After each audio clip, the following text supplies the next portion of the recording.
वो आदमी ह्यूजो को मारने के लिए आगे बढ़ रहा था और उतने में उसकी आंख खुल जाती है और वो उसे चाकू से हमला करने लगता है। वो खुद को बचाने की बहुत कोशिश करती है पर वो तब तक उसके पैर पे उसे मार चुका होता है और वो ज़्यादा घायल ना हो तो वो वहाँ से भागने लगती है पर वो उसे पकड़ लेता है। उतने में वो पड़ोस वाली औरत वॉशरूम से निकलकर उस आदमी की फोटोज खींचने लगती है, जिसे देख वो आदमी उसको मारने के लिए आगे बढ़ता है पर वो तब तक वॉशरूम का दरवाजा बंद कर देती है और जब वहाँ पुलिस आती है तो वो वहाँ से भाग जाता है। डॉक्टर चा ह्यूजो को देखते हैं और चेक करते हैं कि कहाँ कहाँ इंजरीज आई है, फिर उसे हॉस्पिटल भिजा देते हैं। मिन ह्योंग सियोगैंग को बोलती है ली जिन सियोग का लोकेशन पता करने को और फिर उस पड़ोस वाली औरत का स्टेटमेंट लेती है। डॉक्टर चा भी हॉस्पिटल जाते हैं। वैसे ये KSH हॉस्पिटल नहीं है जहां वो ह्यूजो को लाए हैं, क्योंकि उन्होंने कहा था कि वो सिर्फ 3 ही विक्टिम्स की मदद करेंगे और ये हॉस्पिटल वही हॉस्पिटल है जहां उस दिन उन्होंने एक आदमी की इमरजेंसी सर्जरी की थी, जिस दिन वो अपनी फियांसी के साथ वेडिंग ड्रेस लेने गए थे। वहाँ के डॉक्टर फिर उसे OT में ले जाते हैं। फिर मिन ह्योंग का कॉल आता है। वो डॉक्टर शाह से ह्यूजो की कंडीशन के बारे में पूछती है और उसको बताती है कि ह्यूजो ने हमलावर को रोकने की कोशिश की थी और अगर किस्मत अच्छी रही तो उस कल्प्रेट की DNA उन्हें मिल सकती है। OT से डॉक्टर निकलकर चाह को बताते हैं कि बाकी सब तो ठीक है पर रिस्ट बहुत बुरी तरह से इंजर्ड हुआ है, इसके लिए सर्जरी करनी होगी और हैंड रिप्लेसमेंट सर्जरी में जो माइक्रोस्कोप यूज़ होता है वो अभी उनके हॉस्पिटल में नहीं है, पर इसके बदले मैग्नीफाइंग लेंस का यूज़ करके किया जा सकता है, पर उसके लिए स्किल्स होना चाहिए। पर वो यहाँ सर्जरी नहीं कर सकते तो वो उसे KSH हॉस्पिटल शिफ्ट करवा देता है और इस सर्जरी को करने के लिए उसे एक और डॉक्टर की ज़रूरत होती है। तो वो वोजिन को कॉल लगाता है पर वो कहता है कि वो पब में है और ड्रंक है तो वो सर्जरी नहीं कर पाएगा। डॉक्टर किम को जब इतनी रात सर्जरी के बारे में पता चलती है तो वो सारे स्टाफ को डॉक्टर चा की किसी भी तरह से हेल्प करने को बोलते हैं। वो अभी उसकी माँ के साथ बैठे हैं। वो कहती है कि चा को जल्द से जल्द बिंटान भेजा जाए क्योंकि यहाँ वो कातिल खुलेआम घूम रहा है।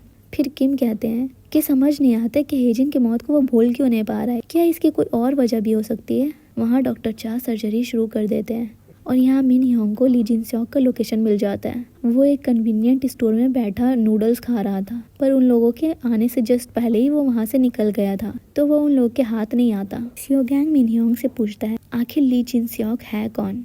महज उसके फ़ोन का लोकेशन उस इंसिडेंट के आसपास था, उसके लिए अरेस्ट वारंट निकलवाया, ऐसी तो वो नहीं है। तो वो उसे सब सच बता देती है कि वो कौन है और उसने 7 साल पहले क्या किया। KSH हॉस्पिटल में वोजिन आता है और डॉक्टर चा से पूछता है कि आखिर हो क्या रहा है, तुम फिर विक्टिम को लेकर आए। वो बोलते हैं तुमने तो कहा था कि मैं ड्रंक हूँ। वो बोलता है यार फिर भी मुझे बहुत फिक्र हो रही थी। उतने में वहाँ मिन ह्योंग आती है। चा उससे ली जिन सियोग के बारे में पूछता है। वो फिर बोलते हैं क्या लगता है तुम्हें उसने मुझसे बदला लेने के लिए ह्यूजो को मारा। वो बोलती है मुझे ये बात कुछ हजम नहीं हो रही है कि उसने आपसे बदला लेने के लिए ह्यूजो पे हमला किया। दूसरे दिन वो फिर से हॉस्पिटल आती है जब ह्यूजो को होश आता है। वहाँ वो बहुत घबराई भी होती है तो वोजिन उसे रेस्ट करने को कहता है। वो बोलती है कि पिछली रात का उसे कुछ भी याद नहीं है। वहाँ डॉक्टर चा अपने कैबिन में होते हैं। वहाँ यूजिन आकर उसे ह्यूजो की कंडीशन पे रिपोर्ट देता है और इसके फोन में ली जिन सियोग की फोटो देकर पूछता है क्या तुम इसे ह्यूजो को दिखाने ले जा रहे थे, पर उसने कहा है कि उसे कुछ भी याद नहीं है। तुम उसकी हालत तो देखो।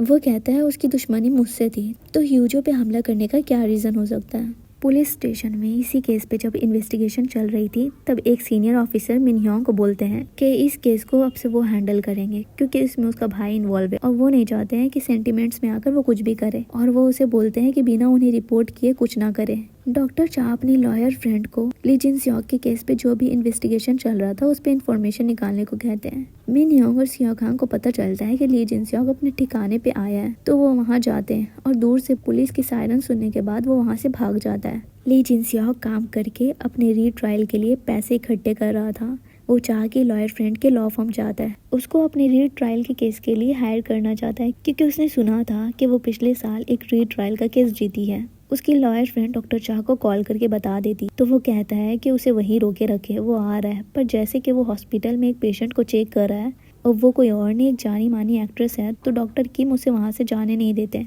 यहाँ ली जिन सियोग उस लॉयर को बताता है कि उसने वो कत्ल नहीं किया, हो सकता है कल्प्रेट कोई और है क्योंकि उसने उस विक्टिम के घर से किसी को भागते हुए देखा था और उसके बाद ही वो अंदर गया। डॉक्टर चा सर्जरी करके अपनी फ्रेंड को कॉल लगाते हैं। वो बोलती है उसने वही स्टेटमेंट दिया जो उसने 7 साल पहले दिया था कि उसने हेजिन के घर से किसी को भागते हुए देखा था और उस वक्त वो ड्रग्स लेकर था, इसलिए उसके स्टेटमेंट को माना नहीं गया। पुलिस स्टेशन में किसी कन्वीनियंस स्टोर के पार्ट टाइमर का कॉल आता है। वो बताता है कि उसने ली जिनसियोक को देखा है। कुछ लोग उसे पकड़कर एक कंस्ट्रक्शन साइट पर ले गए। ये सुनते ही मिनयोंग और बाकी की पुलिस उस जगह जाती है। डॉक्टर चाह जब पुलिस स्टेशन जा रहे होते हैं तब वहाँ मिनयोंग और बाकी सबको जल्दी जल्दी कार में बैठकर कहीं जाते हुए देखते हैं, तो समझ जाते हैं कि इन्हें ली जिनसियोक मिल गया। तो वो उनका पीछा करते हैं। वो लोग जो उसे लेकर गए थे वो जहाँ काम करता है, जहाँ पे जुआ खेला जाता है, वहाँ के कस्टमर थे और वो उसे परेशान कर रहे थे। उतने में पुलिस की सायरन सुनकर वो वहाँ से भाग जाते हैं। वहाँ जब पुलिस पहुँचती है तो वहाँ से ली जिनसियोक भी निकल जाता है